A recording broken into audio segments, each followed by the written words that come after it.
স্কুলবোৰক প্ৰভিন্সিয়েলাইজেশ্যন কৰা হ'ল। তাত দেখা গৈছে যে এনেকুৱা এটা স্থান আছে য'ত মই এটা নাম উল্লেখ কৰিব খুজিছোঁ যে দাঁতগিৰি, যিটো নেকি আমাৰ ভূটানৰ একেবাৰে গাতে লাগি থকা অঞ্চল, সেই দাঁতগিৰিৰ আমাৰ এম.ই. স্কুলখন প্ৰভিন্সিয়েলাইজ কৰা হ'ল, কিন্তু তাৰ বেষ্ট স্কুলখন 15 কিলোমিটাৰ মানে নিলগত থকা দেওশ্ৰী স্কুলৰ লগত সংলগ্ন কৰা হ'ল। আৰু সেই দাঁতগিৰি এম.ই. স্কুলত কমচে কম 5 কিলোমিটাৰ দূৰৰ পৰা ইয়াত ছাত্ৰ ছাত্ৰীবোৰ পঢ়িবলৈ আহে। এতিয়া সেইখন স্কুলতে মানে 5 কিলোমিটাৰ দূৰৰ পৰা পঢ়িবলৈ আহে। আকৌ যদি সেই দাঁতগিৰিৰ পৰা 15 কিলোমিটাৰ নিলগত থকা দেওশ্ৰী স্কুললৈ যদি আহিব লগা হয়, তেতিয়াহ'লে 15 কিলোমিটাৰ 20 কিলোমিটাৰ পথ তেওঁলোকে তালৈ আহিব লগা হয়। তো দেখা গৈছে যে আমাৰ যে নিউ এডুকেশ্যন পলিচিত আমি দেখিবলৈ পাইছোঁ যে 1 কিলোমিটাৰত L P school, 3 kilometre ME. School, 5 kilometre high school যদি থাকিব লাগে, তেতিয়াহ'লে দেখা গৈছে যে এম.ই. স্কুল পঢ়িবলৈ এতিয়া 20 কিলোমিটাৰ তালৈ আহিব লগা নিশ্চয় হ'ব। তো এই বিষয়ত নিশ্চয় ভাবিব লগা আছে, নিশ্চয় সেই সিদ্ধান্তৰ ওপৰত ভিত্তি কৰি কিছুমান সিদ্ধান্ত ল'ব লগা আছে। আৰু মই দেখিছোঁ আমাৰ চিৰাং জিলাৰ সদৰ কাজলগাঁও, সেই কাজলগাঁৱৰ আমাৰ ছিনিয়ৰ ছেকেণ্ডেৰী স্কুল, যিটো নেকি আগতে জুনিয়ৰ কলেজ বুলি আছিলে, আজি প্ৰভিন্সিয়েলাইজ কৰাৰ পিছত ছিনিয়ৰ ছেকেণ্ডেৰী স্কুল হিচাপে তাক গণ্য কৰা হ'ল। তাৰ অলৰেডি হাইস্কুল এখন আছে। সেই হাইস্কুলখন অলৰেডি তাৰ মানে একমডেশ্যন নাই। এতিয়া ছিনিয়ৰ ছেকেণ্ডেৰী তাক মানে বেষ্ট স্কুল কৰি, সেই হাইস্কুলৰ বেষ্ট স্কুল কৰি প্ৰভিন্সিয়েলাইজ কৰা হ'ল। এতিয়া ছিনিয়ৰ ছেকেণ্ডেৰী মানে 700 ষ্টুডেণ্ট আছে, তাৰে একমডেশ্যন নাই। তালেই মানে যিটো বেষ্ট স্কুল কৰি স্কুলখন প্ৰভিন্সিয়েলাইজ কৰা হ'ল। তো ইয়াত ডাঙৰ এটা সমস্যা নিশ্চয় হৈ আছে। এইকাৰণে মই আহ্বান জনাইছিলোঁ আমাৰ শিক্ষামন্ত্ৰী ডাঙৰীয়াক, যিটো কাজলগাঁওখন সদৰ হ'ল চিৰাং জিলাৰ সদৰ মানে জেগা, সেইকাৰণে ছিনিয়ৰ ছেকেণ্ডেৰীটো কেনেবাকৈ নিজৰ যিটো স্থান তাতে ৰাখিব পৰা কিবা এটা ব্যৱস্থা কৰিব পৰা যায় নেকি, এইখিনি মই অনুৰোধ জনাইছোঁ। কাৰণ তাত সদৰ স্থান হোৱাৰ লগে লগে তাৰ মানুহৰ জনসংখ্যা জনবসতি বাঢ়ি আছে, এই দিশটো নিশ্চয় চাব লগা আছে।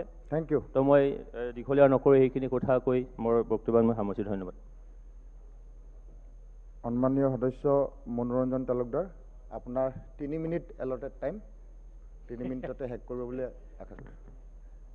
মাননীয় ডেপুটি স্পীকাৰ ছাৰ, শিক্ষাৰ সমস্যাসমূহ যথেষ্ট গভীৰ। স্বাধীনতাৰ 75 বছৰত বহু কমিশ্যন, বহু আইন শেহতীয়াভাৱে আহি পেলাই নতুন শিক্ষা নীতি ঘোষণাও হৈছে, কিন্তু সমস্যাটোৰ পৰা আমি মুক্তি পোৱা নাই। আৰু আমাৰ ৰাজ্য অসমৰ দুৰ্ভগীয়া অসম, এইখন ৰাজ্য অসমত আজি স্বাধীনতাৰ 75 বছৰতো আমি আমাৰ ৰাজ্যখনৰ মানুহক শিক্ষিত কৰাৰ যি দায়িত্ব আমাৰ ওপৰত অৰ্পিত হৈছিল, সেই দায়িত্ব আমি পালন কৰিব পৰা নাই। মোৰ এই ক্ষেত্ৰত মনত পৰিছে যে আমাৰ পৃথিৱীৰ যিমান নিৰক্ষৰ মানুহ আছে, তাৰ অৰ্ধেক নিৰক্ষৰ মানুহ ভাৰতবৰ্ষত বসবাস কৰে, আৰু সেই অনুপাতে অসমতো নিৰক্ষৰ মানুহে বসবাস কৰে। আমি বিদ্যালয় পাতিছোঁ, বিদ্যালয়ত কিন্তু আমি ছাত্ৰ ছাত্ৰীক আবদ্ধ কৰি ৰাখিব পৰা নাই। ড্ৰপ আউট এটা ডাঙৰ সমস্যা হিচাপে আমাৰ ৰাজ্যতো ৰৈ আছে। প্ৰাইমাৰী পৰ্যায়তে যেতিয়া 3.3% ড্ৰপ আউট হৈ যায়, ক্লাছ 7লৈকে যেতিয়া 4.46% হয়, দশম শ্ৰেণী পাওঁতে যেতিয়া মেট্ৰিক পৰ্যায় পাব, তেতিয়া গৈ পেলাই 31% ড্ৰপ আউট হৈ যোৱাৰ পিছত আমি শিক্ষাৰ ক্ষেত্ৰত কি সাফল্য লাভ কৰিছোঁ, এইটো নিশ্চিতভাৱে চিন্তনীয় বিষয়। আমাক কেতিয়াবা কোনোবা আইনেও আবদ্ধ কৰি ৰাখে। যেতিয়া 13 চনত স্কুলবিলাক প্ৰভিন্সিয়েলাইজ কৰা হ'ল, মেজিক টিচাৰ, হিন্দী টিচাৰ এইবিলাক ড্ৰপ আউট হৈ গ'ল, ড্ৰপ থাকিলে। তাৰপিছত 17 চনত যিখন আইন আনিলে, এতিয়া 17 চনৰ আইনখনত আমি এনেকৈ পাক খাই গৈছোঁ যে তাত আমি নাচ শিক্ষকবিলাকৰ পদবিলাক প্ৰাদেশিকৰণ কৰিব পাৰিছোঁ। কাৰোবাক কৰিছোঁ যদি টিউটৰ কৰি দিব লগা হৈছে। 50% বা BEd ডিগ্ৰী DLEd থকাৰ পিছতো এই মানুহবিলাক শিক্ষকবিলাকক আমি টিউটৰ হিচাপে গণ্য কৰিব লগা হৈছে এই ধৰণৰ দুৰ্ভাগ্যজনক অৱস্থা এটা কাটি উঠিব পাৰিলেহেঁতেন আমাৰ ৰাজ্য অসম চৰকাৰৰ এই যিটো শিক্ষা বিভাগে গুৰুত্ব বৰ পাইছে বুলি মই নাভাবোঁ কাৰণ যোৱাকালি পৰহি গভৰ্ণৰৰ বক্তব্যতো আমি দেখা পাইছিলোঁ যে শিক্ষা বিভাগটো প্ৰায় অনুপস্থিত তাৰপিছত আমি অৱশ্যে আজি ছাপ্লিমেণ্টাৰী ডিমাণ্ডত এইটো বিষয়টো আলোচনাৰ কাৰণে আনিছোঁ কিন্তু আনিলেও ইমান শ্ল' বাৰে বাৰে এই 17 চনৰ আইনখন এমেণ্ড কৰি পেলাই আজি শিক্ষকসকল যে ৰাজপথত থাকিব লগা হৈছে বাৰে বাৰে আন্দোলন কৰিছে শিক্ষকৰ বিভিন্ন সন্থাই আন্দোলন কৰিছে এইবিলাক ৰেগুলাৰাইজ কৰা বা স্কুলবিলাক প্ৰাদেশিকৰণ কৰাৰ ব্যৱস্থাটো যদি এখন আইনে বাধা দি থাকে এই আইনখন এমেণ্ড কৰক কথাও আছিল এমেণ্ড কৰাৰ কিন্তু আজিও এই অধিৱেশনতো আমি দেখা নাই সেই বিলখন অহা নাই এইখন আইন এমেণ্ড কৰাৰ এনেধৰণৰ যদি হৈ থাকে ফলত হৈছে কি ইছ্যু ডেটক লৈ পেলাই বহু স্কুল এতিয়া প্ৰভিন্সিয়েলাইজ হোৱা নাই ইছ্যু ডেটৰ গণ্ডগোল এই ইছ্যু ডেটৰ গণ্ডগোলবিলাক মাৰিব পৰা কথা এইখিনি কিয় মাৰা হোৱা নাই মইতো এই ক্ষেত্ৰত নিশ্চিতভাৱে গোটেই বিষয়টো চিন্তনীয় হৈ পৰিছে সেইকাৰণে মই শিক্ষামন্ত্ৰীক আজি ছাপ্লিমেণ্টাৰী ডিমাণ্ডৰ ওপৰত যি আলোচনা এই আলোচনাৰ জৰিয়তে মই অনুৰোধ কৰিম যে অন্ততঃ বিষয়বিলাক তাৎক্ষণিকভাৱে সমাধান কৰাৰ কাৰণে আপোনাৰ বিভাগে উদ্যোগ লওক যোৱা ছেছনত ঘোষণা হৈছিল যে ৭৫ বছৰ অতিক্ৰম কৰা স্কুলবিলাকক ৩ কোটিকৈ টকা দিব ছেছন শেষ হ'বৰ হ'ল এতিয়া মাৰ্চ মাহৰ ৩১ তাৰিখে বাৰ্ষিক আৰ্থিক বৰ্ষও শেষ হৈ যাব সেই ৩ কোটি টকা সেই মাত্ৰ কেইখনমান স্কুল তাত আজিলৈকে সেই টকাটো গৈ নাপালে মডেল স্কুল ঘোষণা কৰিলে এখন এটা সমষ্টিত তাত 10 লাখকৈ টকা দিয়াৰ কথা আছিল সেই 10 লাখ টকা গৈ নাপায় যদি সময়মতে কামবিলাক নহয় এই ক্ষেত্ৰত তেতিয়াহ'লে সমস্যা সমাধান কৰাৰ ৰাস্তাটো নিশ্চিত নাপাব সেইকাৰণে মোৰ এনেকুৱা অনুভৱ হৈছে ফৰাচী দাৰ্শনিক দিদাৰে কোৱাৰ দৰে মানুহক তোমালোকে শিক্ষাৰ পোহৰ নিদিবা যদি শিক্ষাৰ পোহৰ দিয়া এনে পৃথিৱীত শয়তান নাই তেওঁলোকক বেছিদিন ঠগাই ৰাখিব পাৰিব এই দৃষ্টিভংগীৰে কাম চলিছে নেকি দিদাৰেৰ ব্যংগাত্মক কথা যে মানুহক শিক্ষা দিব নালাগে শিক্ষা দিলে মানুহে ঠগাব পৰা নাযাব এইটো যদি নীতিৰে আমি চলোঁ তেতিয়াহ'লে নিশ্চিতভাৱে শিক্ষাৰ সমস্যা সমাধান নহ'ব মই শিক্ষা বিভাগক টানি অনুৰোধ কৰিম সমস্যা বহুত আছে বহুত আলোচনা আমি কৰিছোঁ কিন্তু এইটো যাতে এই সমস্যাবিলাক তৎপৰতাৰে সমাধান কৰাৰ ক্ষেত্ৰত উদ্যোগ লয় চৰকাৰে এইটো মই আবেদন জনাইছোঁ সময় মোৰ যথেষ্ট কম ক'ব লগা বহুত আছিল সময় যেতিয়া নাপাওঁ তথাপি আৰু স্পীকাৰক ডেপুটি স্পীকাৰক সন্মান জনাই মোৰ বক্তব্য সামৰণি thank you next speaker Hemanga Thakuria আপোনালোকৰ দলৰ 9 গৰাকী ব্যক্তিয়ে নাম দিছে যদি আপোনালোকে 5 মিনিট কয় তেতিয়াহ'লে সকলোৱে ক'বলৈ সুবিধা পাব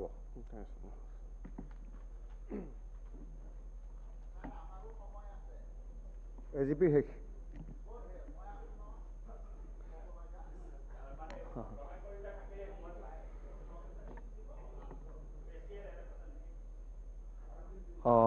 মাননীয় অধ্যক্ষ মহোদয় মই বিৰোধীৰ কাটমোচনৰ বিৰোধিতা কৰি মই কথাখিনি ক'ব ওলাইছোঁ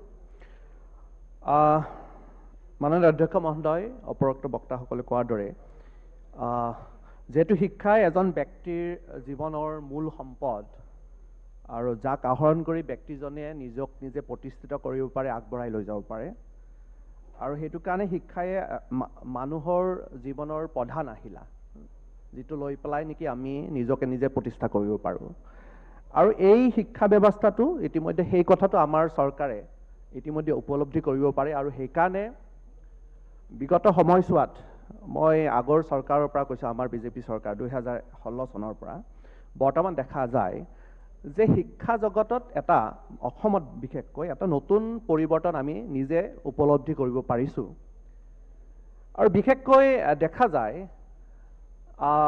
স্কুল লেভেলত যেহেতু আমাৰ বিশেষকৈ বহু ল'ৰা ছোৱালীয়ে স্কুল লেভেলতে কিছুমানে টকাৰ অভাৱত শিক্ষাৰ পৰা তেওঁলোকে আঁতৰি থাকে টকা কিয়নো তেওঁলোকৰ নিজৰ ইউনিফৰ্ম নাথাকে নিজে কিতাপ পত্ৰ কিনিব নোৱাৰে তেনেকুৱা বহু ধৰণৰ উদাহৰণ আমি নিজেও প্ৰেক্টিকেলি পাইছোঁ মই যেতিয়া বিধায়ক হোৱা নাছিলোঁ তেতিয়াও আমি প্ৰেক্টিকেলি পাইছোঁ যেতিয়া আমি ৰাজনীতি পথাৰখনত আছিলোঁ তেতিয়া বহুতো ল'ৰা ছোৱালী আমাৰ ঘৰলৈ ইভেন আহিছিলে বা আমাৰ ওচৰ চুবুৰীলৈ আহিছিলে যেতিয়া তেওঁলোকৰ কিতাপ কিনিব লগা হয় বা ইউনিফৰ্ম কিনিব লগা হয় বেলেগক টকা খুজি পেলাই তেওঁলোকে কিতাপ আৰু ইউনিফৰ্ম কিনিব লগা হয় তেনেকুৱা অৱস্থা আমি দেখিছোঁ বহুতো দৰিদ্ৰ ঘৰৰ ল'ৰা ছোৱালীয়ে ইউনিফৰ্ম কিনাৰ অভাৱতো মানে টকাৰ অভাৱতো তেওঁলোকে শিক্ষা সামৰি লগা হৈছে।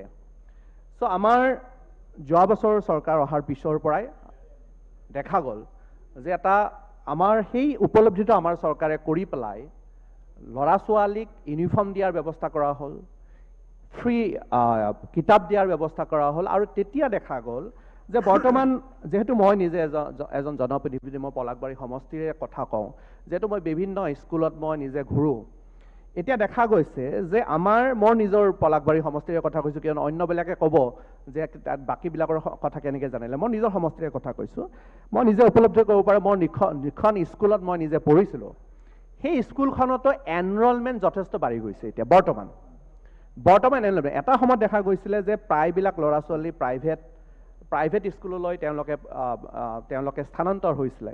কিন্তু দেখা গ'ল যেতিয়াৰ পৰা আমাৰ বিজেপি লিড গভৰ্ণমেণ্ট ইয়াত আহিলে, তেতিয়াৰ পৰা দেখা গ'ল যে যিটো আমাৰ চৰকাৰে ব্যৱস্থা কৰিছে, সেই ব্যৱস্থাৰ ফলত আমাৰ এনৰলমেণ্ট যথেষ্টখিনি বাঢ়ি গৈছে। আৰু ইয়াৰ লগে লগে আমি মাননীয় বৰ্তমানৰ মুখ্যমন্ত্ৰী মহোদয়, তেখেতো যোৱা বছৰ তেওঁ শিক্ষামন্ত্ৰীও আছিলে, আৰু বৰ্তমানৰো আমাৰ তেওঁ মুখ্যমন্ত্ৰী আৰু বৰ্তমানৰ শিক্ষামন্ত্ৰী মহোদয় যথেষ্ট তেওঁলোকে শিক্ষা ব্যৱস্থাক লৈ যথেষ্ট তেওঁলোকে আগ্ৰহী। আৰু সেইটো কাৰণে যি তেওঁলোকে ব্যৱস্থা লৈছে, বৰ্তমান আমাৰ অসমত কেইবাখনো ইউনিভাৰ্চিটি ইতিমধ্যে প্ৰতিষ্ঠা কৰা হ'ল। তাৰ ভিতৰত আমাৰ বীৰাংগনা সতী সাধিনী ৰাজ্যিক বিদ্যালয়, সেইখন ইতিমধ্যে গোলাঘাটত আমাৰ তাৰ প্ৰতিষ্ঠা কৰা হ'ল। আৰু ইয়াৰ লগে লগে বিভিন্নখন ইঞ্জিনিয়াৰিং কলেজ নতুনকৈ স্থাপনৰ ব্যৱস্থা কৰা হৈছে। আৰু ইয়াৰ লগে লগে আমাৰ দেখা গৈছে যে আছাম উমেন্স ইউনিভাৰ্চিটি এটা সময়ত বহু বেয়া অৱস্থাত আছিলে, যিটো নেকি আমাৰ চৰকাৰৰ পৃষ্ঠপোষকতাত সেই ইউনিভাৰ্চিটিখন আকৌ নতুনকৈ এটা গতিত আগবাঢ়ি যোৱাৰ পৰিলক্ষিত হৈছে। আৰু ইয়াৰ লগে লগে যিহেতু যিটো আমাৰ নতুন শিক্ষানীতি ভাৰতবৰ্ষত এডপ্ট কৰিব গৈ আছে, সেই শিক্ষানীতি মতে যিহেতু আমাৰ ল'ৰা ছোৱালীবিলাকে সৰু ল'ৰা ছোৱালীবিলাকে যিহেতু অংগনবাদী চেণ্টাৰত পঢ়াটো মেণ্ডেটৰী হৈছে, আৰু সেই কথাটো উপলব্ধি কৰি পেলাই আমাৰ চৰকাৰে ইতিমধ্যে ব্যৱস্থা হাতত লৈছে। আৰু সেইটো এটা অত্যন্ত প্ৰশংসনীয় পদক্ষেপ, কিয়নো ইতিমধ্যে যোৱা বাজেটত 1000 অংগনবাদী চেণ্টাৰ আমাৰ চৰকাৰখনে প্ৰতিষ্ঠা কৰাৰ ব্যৱস্থা কৰিছে। আৰু ইতিমধ্যে তাৰ কাম প্ৰত্যেকটা সমষ্টিত বৰ্তমান চলি আছে। আৰু মোৰ নিজৰ সমষ্টিতে তাৰ মডেল অংগনবাদী চেণ্টাৰ ইতিমধ্যে প্ৰতিষ্ঠা কৰা হৈছে, আৰু তাৰ কাম চলি আছে। আৰু ইয়াৰ লগে লগে দেখা যায় মাননীয় মুখ্যমন্ত্ৰী মহোদয়ে ঘোষণা কৰিছে ইতিমধ্যে 5খন কলেজক, যিহেতু আমাৰ ষ্টুডেণ্টৰ সংখ্যা যথেষ্ট বাঢ়িছে, তেওঁলোকে হায়াৰ এডুকেশ্যন ল'বলৈ তেওঁলোকে আগ্ৰহী, সেইটোৰ প্ৰতি লক্ষ্য ৰাখি মাননীয় মুখ্যমন্ত্ৰী মহোদয়ে আমাৰ 5খন কলেজক ইতিমধ্যে ইউনিভাৰ্চিটিলৈ পৰ্যবেক্ষিত কৰাৰ ব্যৱস্থা ইতিমধ্যে কৰাটো মই গম পাওঁ। আৰু সেইটো কাৰণে তেওঁলোকক ধন্যবাদ জ্ঞাপন কৰিছোঁ। JB ল কলেজ, তাৰ ভিতৰত আছে